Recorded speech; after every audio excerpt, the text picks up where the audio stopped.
Sorry, Mommy, for calling so late. Hey. I told you can call anytime you need to. I just feel so stupid for not seeing the signs. I think you chose just to see the green flags. Now you got a red one to deal with. Mom, he was kissing another woman. Sometimes things aren't always what they seem on the surface, honey. He was surfacely slobbing another woman down. Why don't you just call him for some clarity? I can't talk to him right now. He tricked me. He's just like every other guy in LA. Yeah, but you're not every other girl. You're smart. You deserve the truth.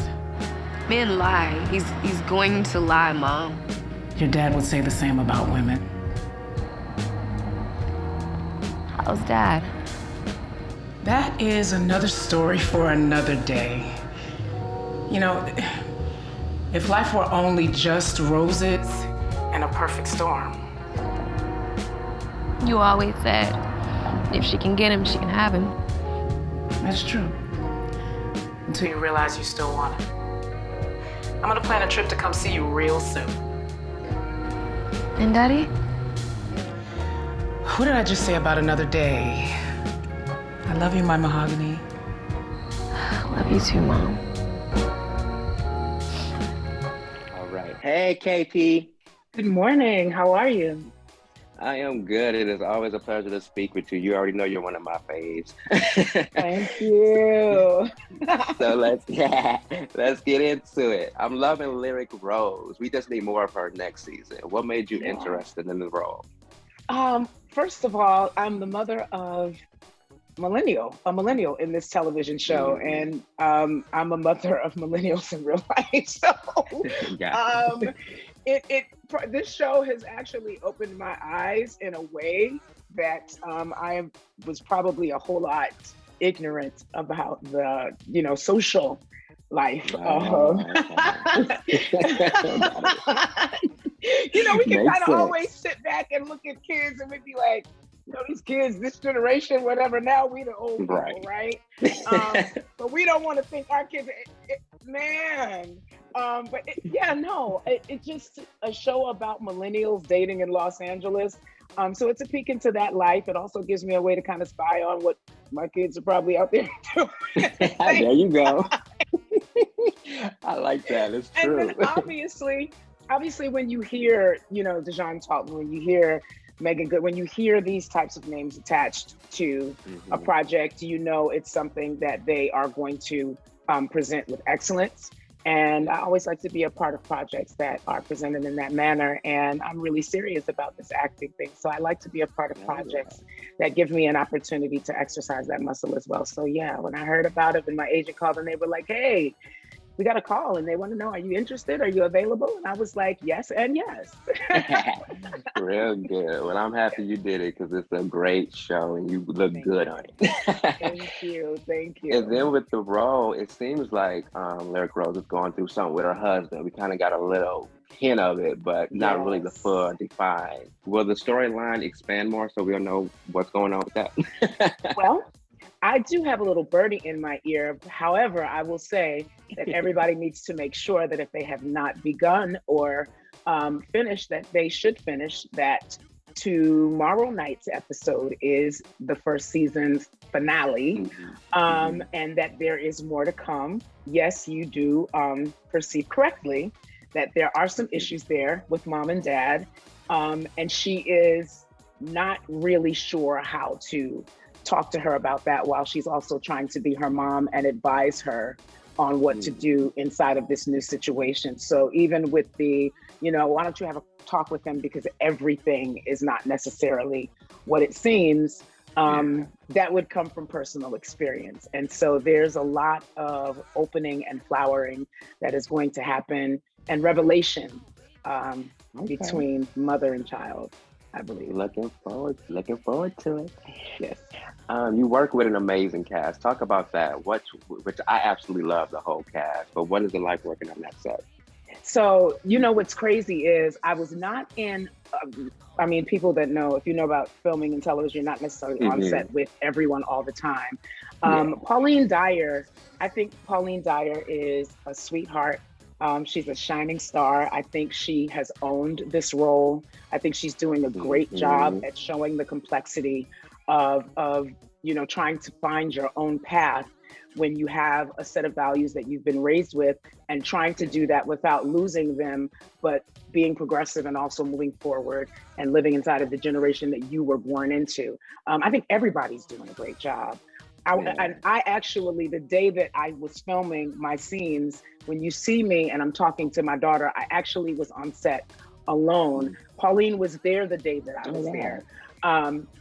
Pauline was there the day that I was there, and there were other things that had happened around that time. But when I was filming the phone scene, I was actually on that physical set inside of my kitchen in my home by myself. But I did have interaction with Pauline, and when we took photographs and that kind of thing together. She's the sweet, talented. I think she's in the class that's up next. And I think that we are just seeing the beginning of what it is that she actually can do on camera. And so, I think everybody is great. I think everyone is perfectly casted. I ran into Dijon at a premiere last week, and he was like, I was trying to figure out why you weren't my mother. Everybody wants you to be their mama. Because Miss Lyric is, Miss Lyric got some stuff to tell. So you saw the way she was dressed, you saw her hair, you saw her makeup. She's a hot mama millennial, so we'll see. I cannot wait. Then you have to tell our viewers, some who may not have seen the series, and then us that definitely have, tell them why they need to binge watch and watch the finale tomorrow of À La Carte. First and foremost, you can see us on All Black. If you don't have it, go get it. Right. Download the app, get the subscription. Amazing original content by people of color. And first of all, I celebrate that because we're not just showmen and showwomen. We are creatives with amazing ideas. And this is a platform where that is coming to light. That's literally what this platform is for people who have incredible ideas, and they're manifesting in the ways of film and television series and that kind of thing. Our finale is tomorrow night, and they should binge watch it. I actually do it. It's the way I watch TV. I was just acknowledging before I got on with you that binge watching has made me the most impatient person, because when I was growing up, you had to wait until the next week to see it. And right now, I have no interest in that whatsoever. I really want to just sit there with my bowl of popcorn or my hummus and my whatever, and I want to watch episode after episode after episode after episode. Me too. And binge it, like take a day, get in something really comfortable, the t-shirt with the holes in it, the big fluffy slippers, get you a snack, kick back. Make sure that your hummus has lots of garlic in it and nobody's gonna be in your face. Right. And watch every episode. Like watch it back to following the stories of this group of friends is very interesting, and seeing the complexities and the things that they're dealing with. And I'll be honest with you, it's not really different than the generations before. Culturally, there were cultural differences with Sex and the City, but perhaps this was our Martin or our girlfriends or it's the same, you know what I mean? But it's them, it's their generation, and it's their expression of what being single out in these streets is like for them. So, I want everybody to watch it and pay attention and be like me, be a spy mom. Get to see what the hell is going on with your kids. Exactly. Let them know. There's many reasons to watch. Yes, I love it. And then I have to jump gears real quick. I can't speak with you without asking about the music. So last year you brought Sang Girl to Motown Gospel and released Grace, which I love. What can we expect next from you? So I really, really, really I'm trying to figure out. So I come from the generation where literally, you can get like 18 songs on one project. So used to doing that. So the idea of doing an EP was something very, very new to me. I'd never done that before. I felt kind of cheated out of it. I did it again to express I had not done a gospel album since 2005, which was released in 2006. And with everything that was going on with COVID and that kind of thing, I was like, you know what, it might be a good time just to do a little something, just to put some love and some inspiration into the world. And then I got sick last year, so I was unable to fully work the project. Then turn around and here I am nominated for a BET award for the project and 2 Stellar Awards, and I had no idea. So I've been surprised over the last couple of weeks that not even being able to fully work it the way I wanted to, that it's being recognized in this way and nominated for all of these awards. But for me, musically, I want to be forward. I want to mentor the next generation. I still want to record. I still want to perform. But at this stage of life, I want to do it under my terms. I'm looking more at things like residencies. I believe would be amazing.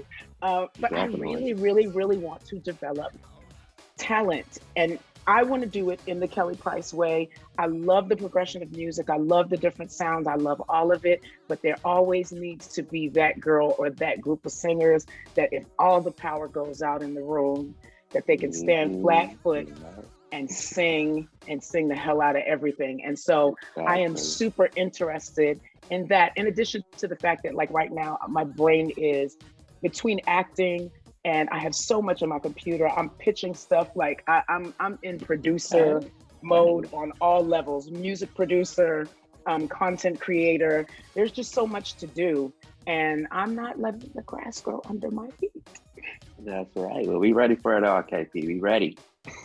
Yes, absolutely. I am too. Yay. And then being that it's Black Music Month, I have to ask you, what are 3 essential R&B albums you feel every R&B head should own? Oh, they have to, 3 that you have to have? Yeah, that you just feel are essential to soul lovers. That makes sense. So I'm like the worst person to ask that question because I feel like I'm such a music gumbo type person. Yeah. You can do other genres. I would say so I can get a little bit of everything. I would say One Lord, One Faith, One Baptism by Aretha Franklin. Yeah. I would say Off the Wall by Michael Jackson. Right. Like that. Gosh, this is hard because I don't want to be narcissistic. I would make myself like an honorary and make sure I keep some of my own music in my back pocket. There you go. People do that. But from my generation, if I had to come from my generation, I would say My Life by Mary J. Blige. Okay. I love that. Great. It speaks to every single situation I think I've ever lived in my life. And then honorable mention, keep some Kelly Price hidden in your pocket. Yes. We can start with the first album. So Little Woman going down the line. And then I have to ask, what motivates Kelly Price? Because you do so much. You are such a ball of energy. I just love you on social media. What motivates you? Thank you. Life. And even more so now, I tell people when I have the opportunity to, my battle with COVID was so bad. My left lung was 100% diminished. My right lung was 90% diminished. And the road back, according to the doctors, they didn't think I would ever be what I was prior to being sick. And if I was to get close to it, they really expected that it would take me a long time to get there. And I can tell you that I was still on oxygen in October, and I was screaming the national anthem at a Clippers game in December. Hey. So a lot of hard work, a lot of prayer, it's life. It's life. Yeah. And so my advice first to myself and then to anybody else is anything that does not push you or encourage you to be intentional about being happy every day. Doesn't mean everything is going to be perfect, but be intentional about your happiness. Go after it. Be aggressive about you deserving to live a happy, well-fulfilled life that includes love, people that appreciate you, people that love you, not people that tolerate you or only want you around for what they can get from you, but to have, and it can be a small group of people. Actually, the fewer people, the less drama. Exactly. But to choose to live a life, that where you don't have any regrets. I'd rather try it and fail at it than to never try and wonder what if, you know? Yeah, that's that Aries. It is. It is. It really is. Yes. Can we expect any more? I already know. Can we expect any more books from you? I do. I do want to write a book. I actually have been slow writing a book about my own life, probably for about the last 7 years. It's a lot to cover because there is the preacher's kid, Kelly, who grew up in church 12 days a week. Don't ask me how I was in church 12 days a week, but I was, because I was the preacher's kid. And what that was like, and seeing the ins and outs of what church life is, being a preacher's kid, and the wonderfulness, but also the imperfections. And then there's coming into this industry as an 18-year-old and living in the era of music that I lived in as a girl who was in the background and in a lot of rooms that was there working but unseen, and being the unseen, unheard, unsung person in the room, but was doing the work. So I've been slow writing a book, but eventually I see the story of my life being translated into episodic television because it's too much to do, in my opinion. There's too much to talk about than to do it in a biopic. Like, there are too many layers.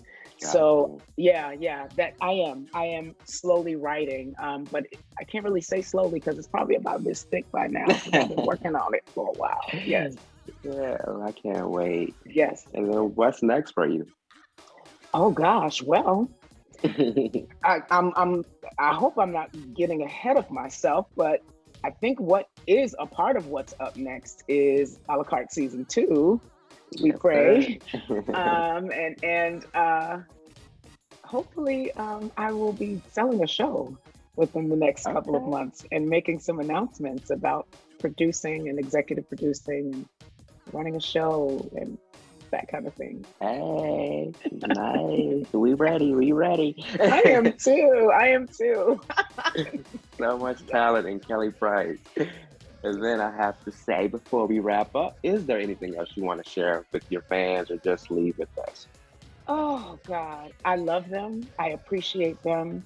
It was 30 years ago in January that a homeless girl who was pregnant had to go to her grandparents and say, can I please come stay up underneath your roof? I have nowhere to go. And in that same month, landed a gig with George Michael, and less than a month later, landed a gig with Mariah Carey, and the entire trajectory of my life changed. And I say that because I came from a single parent home. My dad and my mother split when I was very, very young. And he was a drug user, and he eventually died. He died at like 31 years old. I was not like, it was 2 weeks before my 10th birthday when my dad died. And so based on the statistics, I was a project girl in a single parent home. We were on welfare. According to statistics, I am not supposed to be who I am or where I am today. And so I just want to say thank you for saying yes to Kelly Price, because even in the beginning, the industry was like, yeah, you can sing background on our stuff, you can write our stuff, but ain't nobody gonna put you in front of a camera. And 30 years later, I'm on camera. What God has meant for you. Nobody can take it away. There you go. Well, again, thank you. No doubt. We appreciate you. Well, again, I thank you for taking time out speaking with me at Urban Bridges. Again, we love you. You know that. Thank you. Continue on the success and continue blessings. Thank you so much. Same to you. It was great talking to you always. I seen the way you looked at me. I'm not that girl. Are you sure? When are men gonna realize we are the table? And stop asking, what do we bring to it? Here's to you back in these single streets. I'm not gonna ask if you're okay because I know you're not.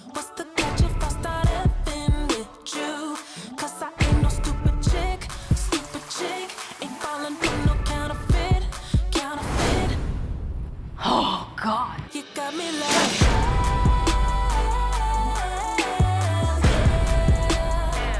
boy, you got me like, Why can't I have love and a good time? what What is he doing here? Yeah, I'm gonna I love y'all. We love you too.